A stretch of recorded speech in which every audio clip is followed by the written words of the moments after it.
Primera carta del apóstol San Pablo a Timoteo, capítulo 1. Pablo, apóstol de Jesucristo por mandato de Dios nuestro Salvador y de Cristo Jesús nuestra esperanza, saluda a Timoteo, su verdadero hijo en la fe. Te deseo la gracia, la misericordia y la paz que proceden de Dios Padre y de Cristo Jesús nuestro Señor. Al partir para Macedonia te pedí que permanecieras en Éfeso, para impedir que cierta gente enseñara doctrinas extrañas y prestara atención a mitos y genealogías interminables. Estas cosas no hacen más que provocar discusiones inútiles en lugar de servir al designio de Dios fundado sobre la fe. Te hice este pedido con el fin de suscitar el amor que brota de un corazón puro, de una buena conciencia y de una fe sincera. Por haberse apartado de esto, algunos terminaron en pura palabrería, y pretendiendo ser maestros de la ley, en realidad no saben lo que dicen, ni lo que afirman con tanta seguridad. Ya sabemos que la ley es buena si se la usa debidamente, es decir, si se tiene en cuenta que no fue establecida para los justos, sino para los malvados y los rebeldes, para los impíos y pecadores, los sacrílegos y profanadores, los parricidas y matricidas, los asesinos, los impúdicos y pervertidos, los traficantes de seres humanos, los tramposos y los perjuros. En una palabra, la ley está contra todo lo que se opone a la sana doctrina del Evangelio que me ha sido confiado y que nos revela la gloria del bienaventurado Dios. Doy gracias a nuestro Señor Jesucristo porque me ha fortalecido y me ha considerado digno de confianza llamándome a su servicio. A pesar de mis blasfemias, persecuciones e insolencias anteriores, pero fui tratado con misericordia, porque cuando no tenía fe actuaba así por ignorancia. Y sobreabundó en mí la gracia de nuestro Señor, junto con la fe y el amor de Cristo Jesús. Es doctrina cierta y digna de fe que Jesucristo vino al mundo para salvar a los pecadores, y yo soy el peor de ellos. Si encontré misericordia, fue para que Jesucristo demostrara en mí toda su paciencia, poniéndome como ejemplo de los que van a creer en Él, para alcanzar la vida eterna. Al Rey eterno y universal, al Dios incorruptible, invisible y único, honor y gloria por los siglos de los siglos. Amén. Hijo mío, te hago esta recomendación conforme a lo que se dijo de ti por inspiración de Dios, a fin de que luches valientemente, conservando la fe y la buena conciencia. Por no haber tenido una buena conciencia, algunos fracasaron en la fe, entre otros, Himeneo y Alejandro, a quienes entregué a Satanás para que aprendieran a no blasfemar. Capítulo 2. Ante todo te recomiendo que se hagan peticiones, oraciones, súplicas y acciones de gracias por todos los hombres, por los soberanos y por todas las autoridades, para que podamos disfrutar de paz y de tranquilidad y llevar una vida piadosa y digna. Esto es bueno y agradable a Dios nuestro Salvador, porque Él quiere que todos se salven y lleguen al conocimiento de la verdad. Hay un solo Dios y un solo mediador entre Dios y los hombres, Jesucristo, hombre, Él también, que se entregó a sí mismo para rescatar a todos. Este es el testimonio que Él dio a su debido tiempo, y del cual fui constituido heraldo y apóstol, para enseñar a los paganos la verdadera fe. Digo la verdad y no miento. Por lo tanto, quiero que los hombres oren constantemente levantando las manos al cielo con recta intención, sin arrebatos ni discusiones. Que las mujeres por su parte se arreglen decentemente con recato y modestia, sin usar peinados rebuscados, ni oro, ni perlas, ni vestidos costosos, que se adornen más bien con buenas obras, como conviene a personas que practican la piedad. Que las mujeres escuchen la instrucción en silencio con todo respeto. No permito que ellas enseñen, ni que pretendan imponer su autoridad sobre el marido, al contrario que permanezcan calladas, porque primero fue creado Adán y después Eva, y no fue Adán el que se dejó seducir, sino que Eva fue engañada y cayó en el pecado. Pero la mujer se salvará cumpliendo sus deberes de madre, a condición de que persevere en la fe, en el amor y en la santidad, con la debida discreción. Capítulo 3. Es muy cierta esta afirmación. El que aspira a presidir la comunidad desea ejercer una noble función. Por eso, el que preside debe ser un hombre irreprochable, que se haya casado una sola vez, sobrio, equilibrado, ordenado, hospitalario y apto para la enseñanza. Que no sea afecto a la bebida ni pendenciero, sino indulgente, enemigo de las querellas y desinteresado. Que sepa gobernar su propia casa y mantener a sus hijos en la obediencia con toda dignidad. Porque si no sabe gobernar su propia casa, ¿cómo podrá cuidar la iglesia de Dios? Y no debe ser un hombre recientemente convertido, para que el orgullo no le haga perder la cabeza y no incurra en la misma condenación que el demonio. También es necesario que goce de buena fama entre los no creyentes, para no exponerse a la maledicencia y a las redes del demonio. De la misma manera, los diáconos deben ser hombres respetables, de una sola palabra, moderados en el uso del vino y enemigos de ganancias deshonestas. Que conserven el misterio de la fe con una conciencia pura. Primero se los pondrá a prueba y luego, si no hay nada que reprocharles, se los admitirá al diaconado. Que las mujeres sean igualmente dignas, discretas para hablar de los demás, sobrias y fieles en todo. Los diáconos deberán ser hombres casados una sola vez, que gobiernen bien a sus hijos y su propia casa. Los que desempeñan bien su ministerio se hacen merecedores de honra y alcanzan una gran firmeza en la fe de Jesucristo. Aunque espero ir a verte pronto, te escribo estas cosas por si me atraso. Así sabrás cómo comportarte en la casa de Dios, es decir, en la iglesia del Dios viviente, columna y fundamento de la verdad. En efecto, es realmente grande el misterio que veneramos.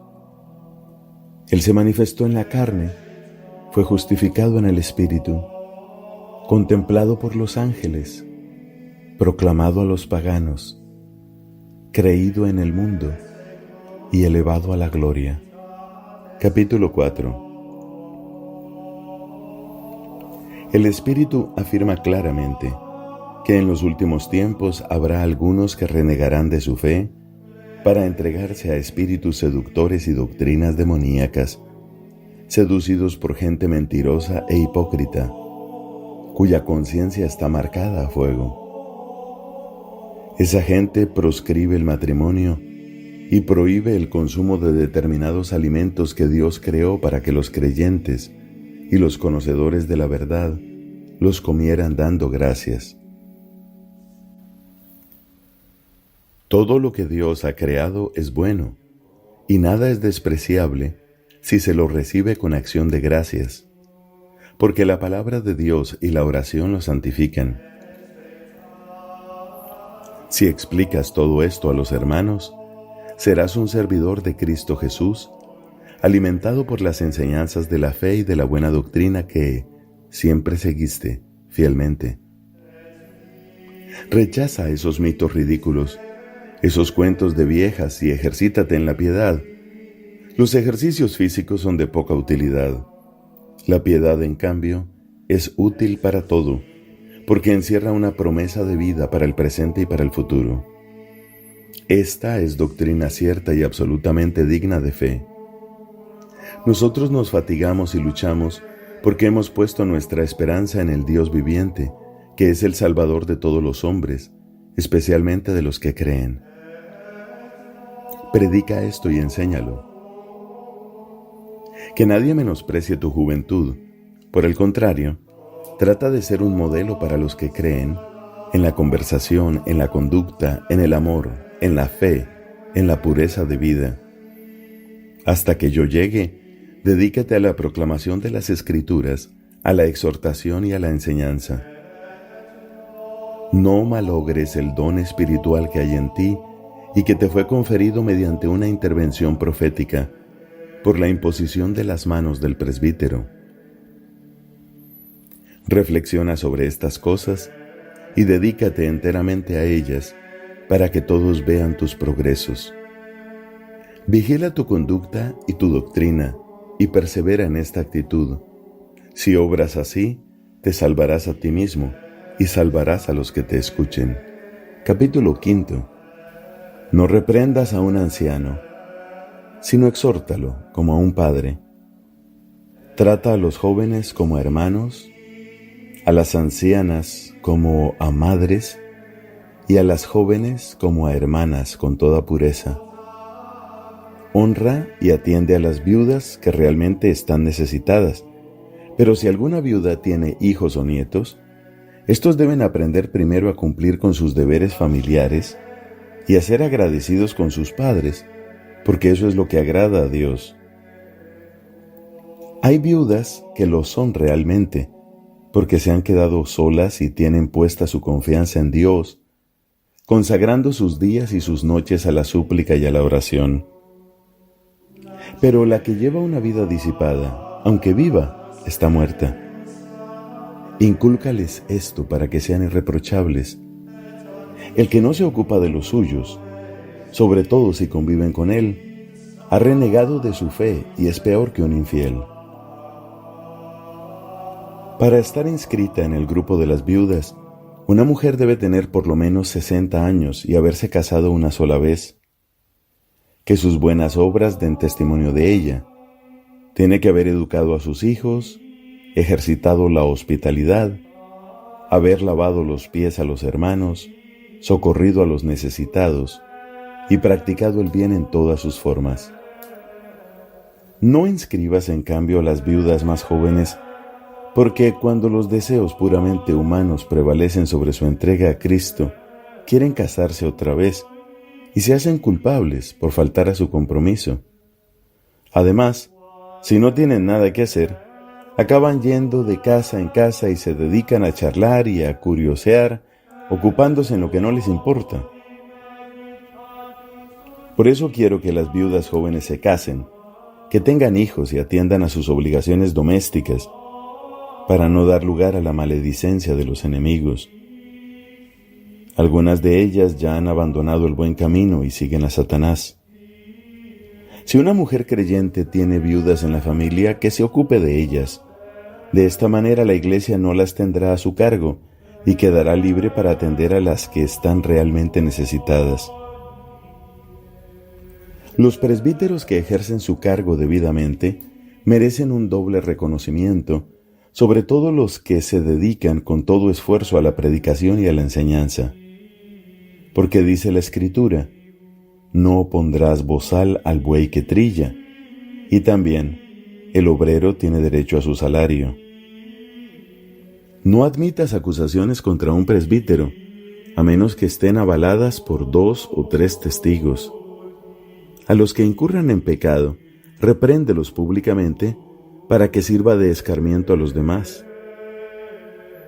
Delante de Dios, de Jesucristo y de sus ángeles elegidos, te ordeno que observes estas indicaciones sin prejuicios y procediendo con imparcialidad. No te apresures a imponer las manos a nadie y no te hagas cómplice de pecados ajenos. Consérvate puro. A causa de tus frecuentes malestares estomacales, no bebas agua sola, toma un poco de vino. Los pecados de algunas personas son notorios, que no necesitan ser llevados a juicio. Los de otras personas, en cambio, solo se descubren después. De la misma manera, las buenas obras están a la vista y las que no lo son, ya se pondrán de manifiesto. Capítulo 6. Que los esclavos consideren a sus dueños dignos de todo respeto, para que el nombre de Dios y su doctrina no sean objeto de blasfemia. Y si sus dueños son creyentes, que no los respeten menos por el hecho de ser hermanos. Al contrario, que pongan mayor empeño en servirlos, porque así benefician a hermanos queridos en la fe. Enseña todo esto e insiste en ello. Si alguien enseña otras cosas y no se atiene a los preceptos saludables de nuestro Señor Jesucristo, ni a la doctrina que es conforme a la piedad, es un ignorante y un orgulloso, ávido de discusiones y de vanas polémicas. De allí nacen la envidia, la discordia, los insultos, las sospechas malignas y los conflictos interminables, propios de hombres mentalmente corrompidos y apartados de la verdad, que pretenden hacer de la piedad una fuente de ganancias. Sí, es verdad que la piedad reporta grandes ganancias, pero solamente si va unida al desinterés. Porque nada trajimos cuando vinimos al mundo, y al irnos nada podremos llevar. Contentémonos con el alimento y el abrigo. Los que desean ser ricos se exponen a la tentación, caen en la trampa de innumerables ambiciones y cometen desatinos funestos que los precipitan a la ruina y a la perdición. Porque la avaricia es la raíz de todos los males, y al dejarse llevar por ella, algunos perdieron la fe y se ocasionaron innumerables sufrimientos. En lo que a ti concierne, hombre de Dios, huye de todo esto. Practica la justicia, la piedad, la fe, el amor, la constancia, la bondad. Pelea el buen combate de la fe, conquista la vida eterna a la que has sido llamado, y en vista de la cual hiciste una magnífica profesión de fe en presencia de numerosos testigos. Yo te ordeno, delante de Dios que da vida a todas las cosas, y delante de Cristo Jesús, que dio buen testimonio ante Poncio Pilato, observa lo que está prescrito, manteniéndote sin mancha e irreprensible, hasta la manifestación de nuestro Señor Jesucristo, manifestación que hará aparecer a su debido tiempo el bienaventurado y único soberano, el Rey de los reyes y el Señor de los señores, el único que posee la inmortalidad y habita en una luz inaccesible, a quien ningún hombre vio ni puede ver. A Él sea el honor y el poder para siempre. Amén. A los ricos de este mundo, recomiéndales que no sean orgullosos, que no pongan su confianza en la inseguridad de las riquezas, sino en Dios, que nos provee de todas las cosas en abundancia, a fin de que las disfrutemos. Que practiquen el bien, que sean ricos en buenas obras, que den con generosidad y sepan compartir sus riquezas. Así adquirirán para el futuro un tesoro que les permitirá alcanzar la verdadera vida. Querido Timoteo, conserva el bien que te ha sido confiado. Evita la impiedad de una vana palabrería y las objeciones de una pretendida ciencia, ya que por haberla profesado, algunos se han apartado de la fe. Que la gracia de Dios esté con ustedes. Palabra de Dios. Te alabamos, Señor.